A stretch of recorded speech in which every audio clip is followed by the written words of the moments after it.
Hello everyone, I am Nazori, and in this video, I am going to be guiding you through the Bard class in Dark and Darker. Now, the Bard is extremely complicated. It is one of the most complex classes currently in Dark and Darker. There are a lot of spells, a lot of perks, and I'm going to try and go over every single one very briefly, and then give you various different setups and tips. So if all you're looking for are builds, there should be chapters in this video, so skip ahead to whatever part interests you the most, and I hope that this guide is helpful to you. Okay, so let's go ahead and get started with the perks. First up is Charismatic Performance. Now, this one is quite useful, especially if you have low knowledge. If you're not aware, knowledge or spellcasting speed does increase your song speed. So if you don't have enough knowledge, you may want to consider taking Charismatic Performance so that you can skip some notes in your song playing. I take Charismatic Performance pretty often. The only time I don't take it is if I feel like I have enough knowledge where Charismatic Performance is not going to make a big difference. Now, next up is Jolly Time. This one heals you anytime you drink ale for a flat amount of health. It's worth noting that this one is affected by physical healing, so it actually scales really well. For example, if you have 5 physical healing somewhere on your build, those ale drinks are going to give you 10 instantaneous health. So there is some potential power in this ability if you're stacking some physical healing, but otherwise this ability can be used to run some budget runs into the dungeon. Even if you don't have any physical healing on the build, you can run healing from ale at around a half price to what potions would cost. So run this perk if you feel like doing some budget runs and you don't mind your vision being obscured.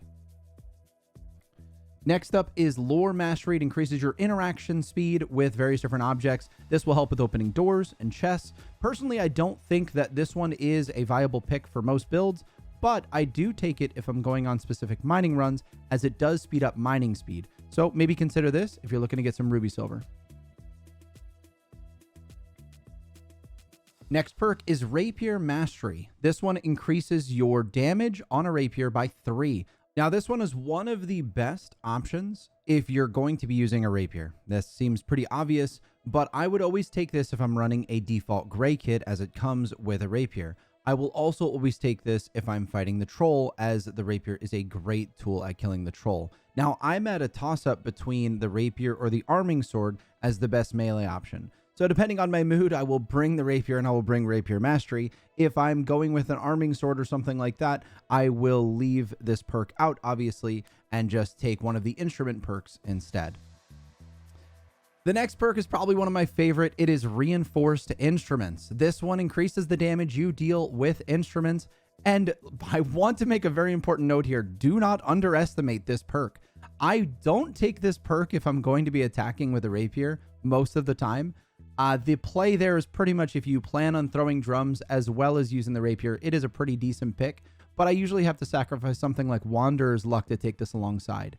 The other thing I'll choose, and we'll see this when we get to the builds, is I'll just go straight instrument damage. I'll bring a lute for my melee. I will use drums for my range.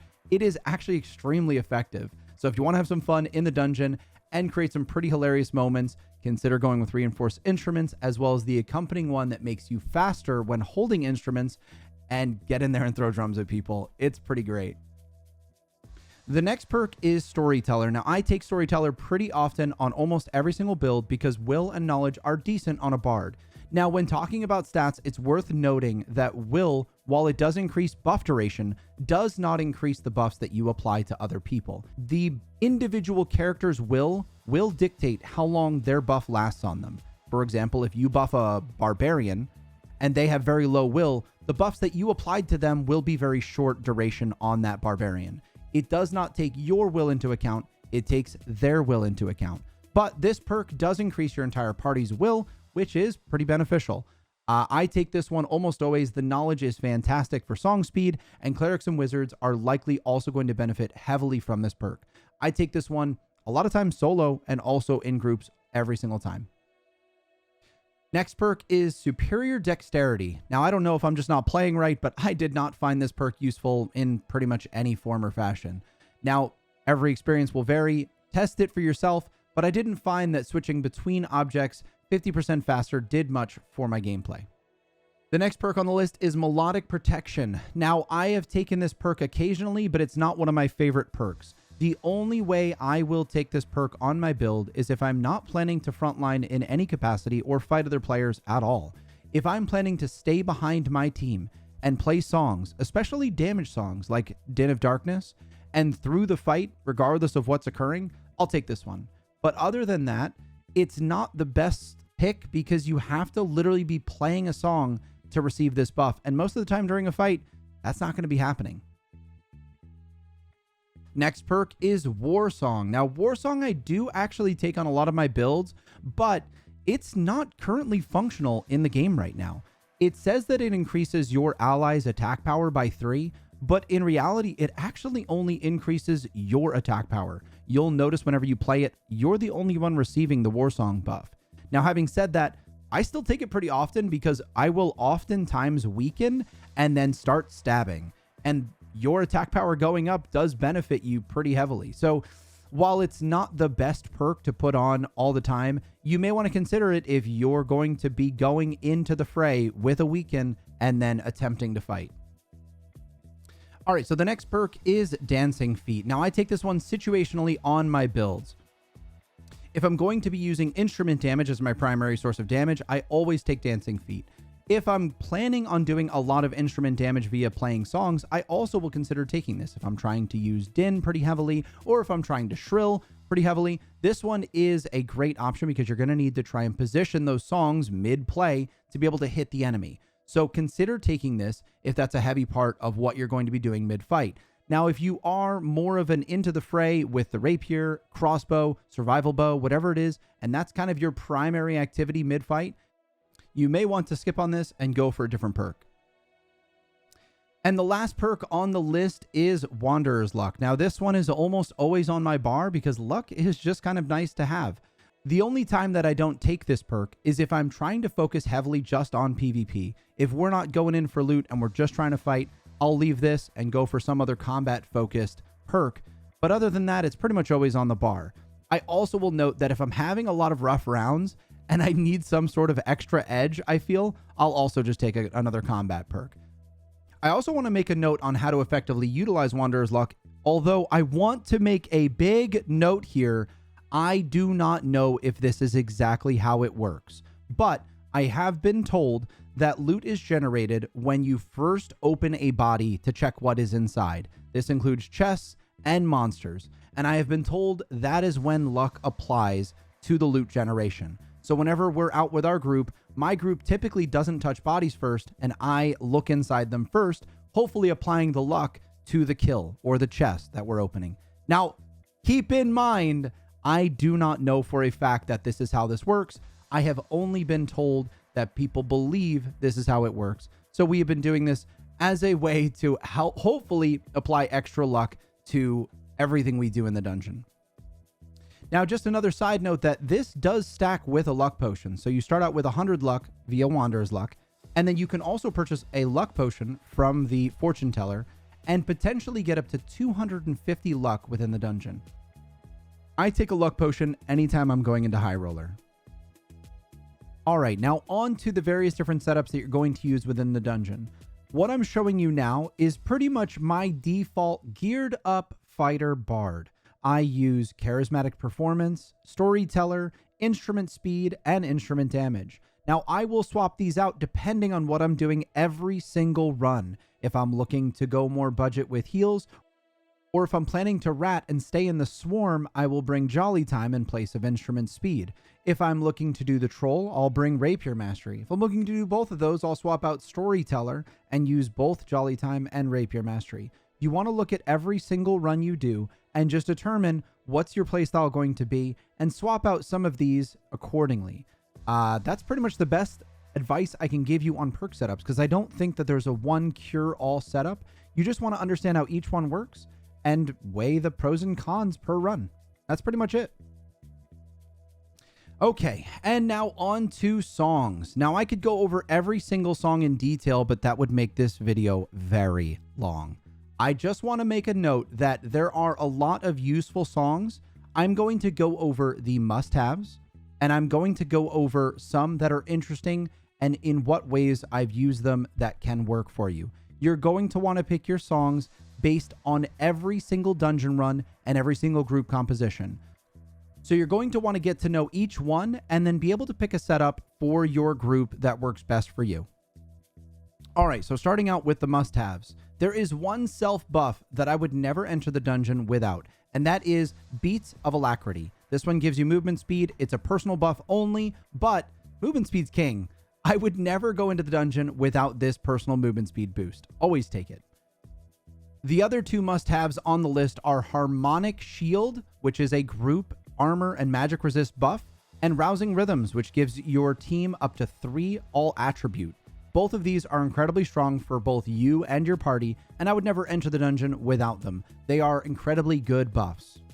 The next must-have song that I would say is always on your list is Accelerando. This one speeds both you and your party up by a great deal. I would never run without this. It is useful for catching up to people, running away from people. Accelerando is extremely strong. Take this always. Okay, now I'm going to move on from the must-haves to the I almost always take it, and there's really no reason not to. That's a long name for these types of spells. But anyways, these are the ones that I almost always take into the dungeon, and you should probably too. First up is Tranquility. Now, I do want to note the only reason I didn't put this in the you have to have this is I have run without it. Now, it's important to note that when I didn't have it, we had a cleric, and I was feeding that cleric spells constantly, and we just had a lot of resources. We didn't care about spending on extra bandages, so we took the chest unlocking spell or something instead that we wanted to take, and we just wound up not using Tranquility. So it is possible to run without it, but for 99% of your setups, you're probably going to want to take it. Moving on, we have the other two self buffs that I would highly recommend taking in most of your setups. One is Ballad of Courage. This gives you 10 physical power and is extremely useful if you're going to be fighting in any capacity.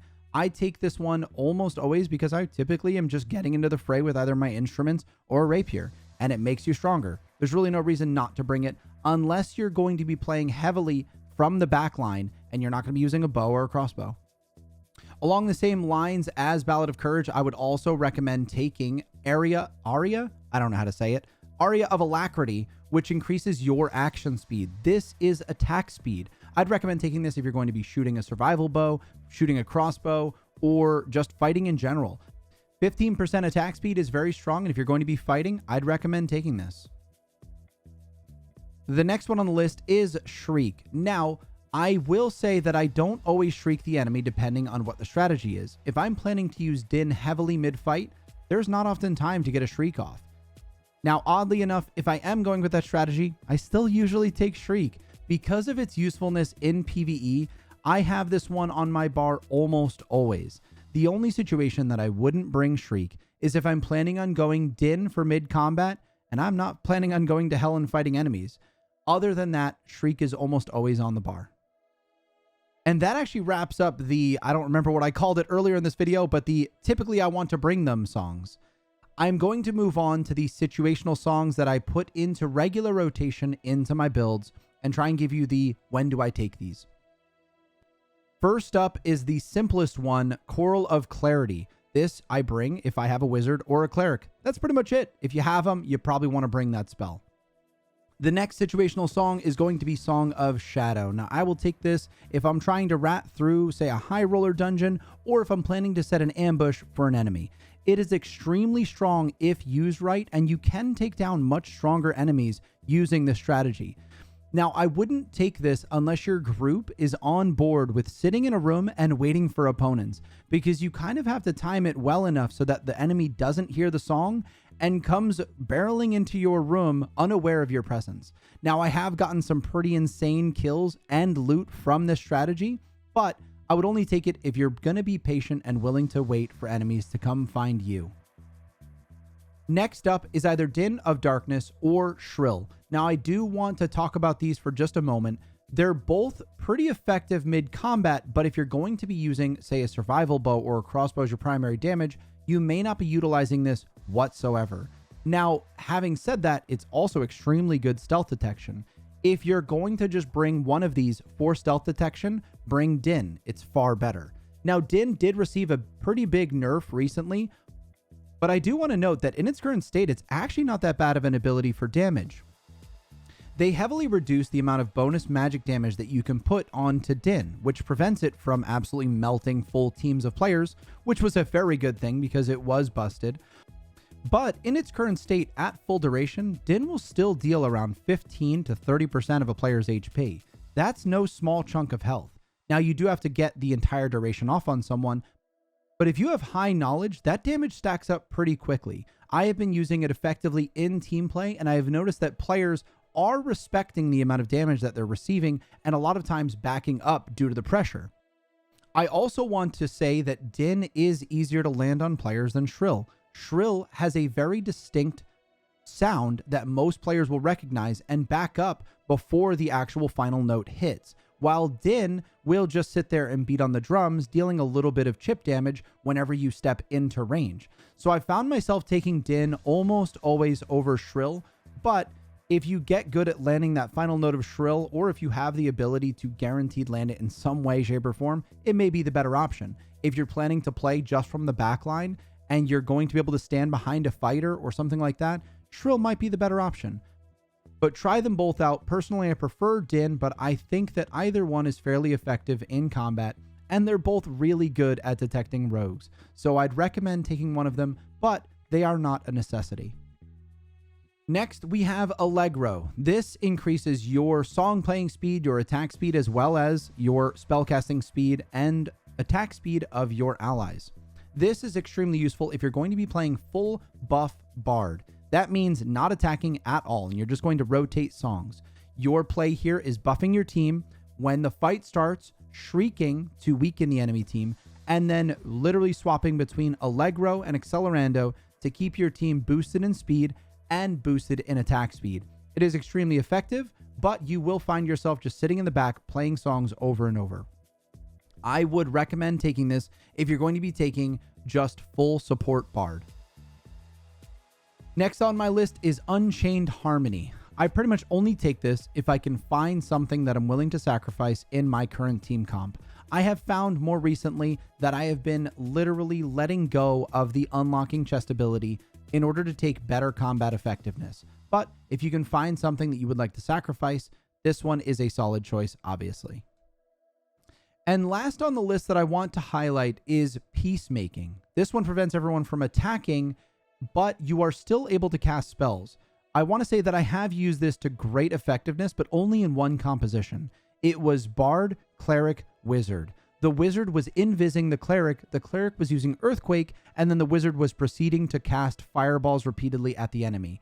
Peacemaking was used if a melee got on top of us, in which case the Wizard would start using close range spells to take down that fighter. Other than that, I think Peacemaking has almost no place within the dungeon, so consider using it if you're trying to figure out some sort of niche composition in which you don't have a fighter available. And that wraps up my explanation for the songs. I don't really want to go over the other ones because I don't feel that they are super worth in taking them.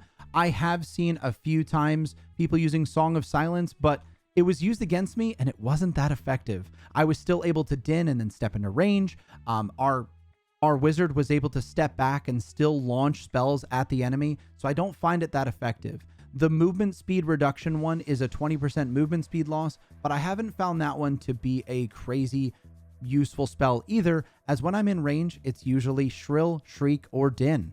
So I don't think that any of the other spells or abilities are worth mentioning here. Try them out if you find some sort of usefulness in it. I'd love to hear about it. Chuck it in the comments, honestly. Because I have not found that any other spells other than the ones I've highlighted have been useful to bring it into the dungeon at a great capacity. Now that we've gone over songs and perks and how to utilize them mid-combat, I do want to go over stat allocation and how to build your Bard gear-wise. I see people complaining all the time that Bards can't use stats, gear is useless for them. These are not true. As a general rule, whenever I am building my Bard, I shoot for some form of knowledge on the build for song speed. I have found that around 25 minimum in the character screen is typically enough. You'll probably have Storyteller bringing that up to 28, and you'll be playing Rousing Rhythms, which will put you at 31. That's decent. Once you hit around 40, you're going to be playing fast. People are going to be telling you you're playing your songs very quickly, and it's going to feel pretty satisfying. So try and shoot for somewhere around that range. so that you can play your songs extremely effective. Now, I do want to mention, don't go overboard with knowledge. You do not need knowledge on every single piece of gear. Having one piece of gear with, say, +3 knowledge is pretty sufficient, as long as you have some form of other all attributes on your gear, which brings me to what I bring next, is all attributes. I will put all attributes on at least 2 or 3 pieces of gear to help round out my character. It gives you a little bit more movement speed, a little bit of strength, and it is extremely helpful. Beyond these 2, I shoot for either armor additional or for weapon damage. Both of those are pretty effective. Weapon damage because you're going to be using weapons that don't do a ton of damage, so flat additional weapon damage does quite a bit. It's also worth noting that I believe this stacks up well with your instrument damage perk, because you're getting 50% extra. You are getting 1.5 times effectiveness out of every single piece of weapon damage you put on your build. If you're adding 2 weapon damage, you're actually getting 3 onto that weapon swing. Now, I did briefly just mention that I also build armor edition. If every piece of your gear is heavily armored, you actually become quite tanky. I have gotten my build up to a 50% DR on a bard. This is a crazy amount of damage reduction for a character that is meant to be very squishy. Now, in order to achieve this, you probably need to first off wear a gambeson and pick every single item that will have armor. I do want to note that the 50% DR build that I was running had some legendaries, but not every piece had extra armor. I'm pretty sure that I can do better. But all that aside, those are the primary things that I look for: knowledge, all attributes, armor, and weapon damage. All right, and now that we've covered pretty much all the different situations for songs, perks, we've gone over stat allocation, I do want to go ahead and just give some general tips for playing the bard. When I'm streaming, I'm constantly asked, what are your tips for bard? This is where they're going to be. So first up is going to be a fairly obvious one, but keep your buffs up always. You don't want to ever let these drop below a certain amount, because if you run into an enemy with 30 seconds left of buff time, you're going to run out mid-fight. So try and keep these things above the halfway mark at all times. I will say that the only time I let them drop off manually is if I'm trying to be stealthy. Playing music is very loud, and you're also lit up like a Christmas tree. So if you're trying to hide in a corner, don't play songs, just chill. Other than that, keep your songs up all the time. My second general tip is do not underestimate instrument damage. This includes drums, flutes, and lutes. I have killed people with the damn flute. So don't underestimate the amount of damage that your instruments will do, especially with the reinforced instrument perk. You can run without a main primary weapon. I do it all the time. If you are building correctly, the lute will slap. I have gotten over 100 damage on a dummy using the lute. It does a lot of damage. You also will move faster with the lute than any other weapon in the game. The lute on its own has a -15 movement speed applied to it, as most weapons do. Now, you also have a perk to increase your movement speed when holding instruments by 10. This puts the lute at a -5 movement speed. This is faster than daggers. So don't underestimate the power of the lute. Now, I will say, as this all on paper sounds like it's busted, it is very difficult to use the lute because of the reach. You have to get pretty much on top of your opponent's face to be able to smack them with it. Also, when trying to kill AI with the lute, you may have trouble because a lot of AI hold shields on their left side. So when swinging, you're likely to hit that shield. But other than that, don't underestimate it. You can go in without a weapon, and it is pretty fun to do. I highly recommend it. The next tip I want to mention is if you're going to be using a rapier, go with a buckler. You can achieve a pretty high armor rating on the bard. I mentioned this earlier in the video, but I did get my bard at one point to 50% damage reduction. This requires a buckler to do so. So don't underestimate stacking armor on the bard, and be sure to grab bucklers when you see them. You can typically find bucklers extremely cheap on the market, and you can pick up some pretty good ones, and a lot of times with extra armor added on as an extra stat for just 50G. So if you're going with the rapier especially, go with a buckler. Now, the next tip I want to go over is do not play songs in your opponent's face. Now, I go over fighting strategies earlier in this video, but I just want to put this out there as a general tip. If someone is closing the gap on you, stop playing music. They're going to kill you. So don't think that your shrill shriek or whatever is going to be effective. They're going to get 2 to 3 hits on you while you're trying to finish that song. If someone is closing the gap, put away your instrument or take it out if you're using the instrument as damage and smack the enemy back as they close that gap. Just don't try to play things when people are getting on top of you. The next tip that I want to give is don't underestimate all the throwables that you can throw at enemies. You have the drums as an obvious you can throw them, but you also have throwing knives, Francisca axes. These are incredibly useful, and while you may not be as effective as a barbarian throwing a Francisca axe, they're still pretty strong, and you get the option to use them. So when you find them, just chuck them at enemies. What's the worst thing that could happen? I will say that I have gotten a few kills thanks to this, and it is tough to manage your bar as you have so many instruments on there, but if you can think of it in the moment, equip them and throw them. And my last tip that I want to give for the bard is always bring an extra drum. You are going to want to throw this drum at some point, and if you don't, you should consider throwing your drum. But when you throw this drum, your opponent may think to grab it and steal it, and you're going to want to be able to play those drum songs after this occurs. You also might not have time to go back. The fight might be hectic, and you're going to need an extra drum to play songs. Don't be caught without your instruments. Bring an extra drum. And guys and girls, that about wraps up my guide for the bard. Now, this was a very long video, but the bard is a pretty complicated class, and I am not looking forward to editing this. But if this did help you in some way, shape, or form, please go ahead and give the video a like. I would love to see in the comments if this helped you in some way, or if you have any criticisms for the build.